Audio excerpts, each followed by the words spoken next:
même temps que le traditionnel défilé de Fierté Montréal, se tient en parallèle une autre marche, celle de Fierté Indomptable, qui vient tout juste de commencer ici derrière moi. Le turnout, c'est incroyable.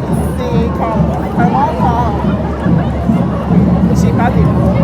We thought only 500 people will come. Et genre, je sais pas, c'est 5000. Fierté Indomptable, en fait, c'est une initiative communautaire née en réaction aux nombreuses critiques faites à Fierté Montréal, notamment sur leur prise de position jugée trop tardive sur la Palestine par plusieurs groupes et des liens qu'entretient Fierté Montréal avec des entreprises participant à l'économie israélienne. D'ailleurs, si ça vous intéresse, la Converse vient de publier un article sur le sujet sur leur site web. Vraiment, je suis très émue de voir autant de personnes.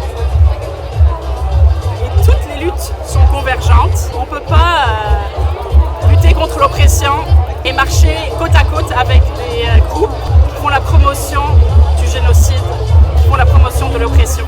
Qu'il y ait une diversité d'actions pour défendre les droits des personnes, des diversités sexuelles dont les droits sont attaqués partout à travers le monde.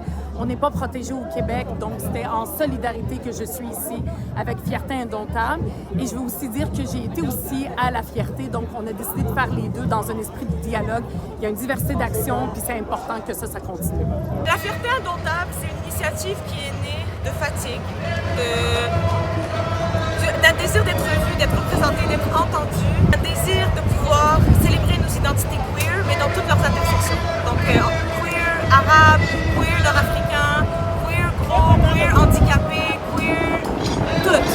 On a essayé de travailler avec Fierté Montréal pour avoir ça, pour se sentir bien, pour se sentir représenté, pour se sentir bienvenu, et ça n'a pas fonctionné.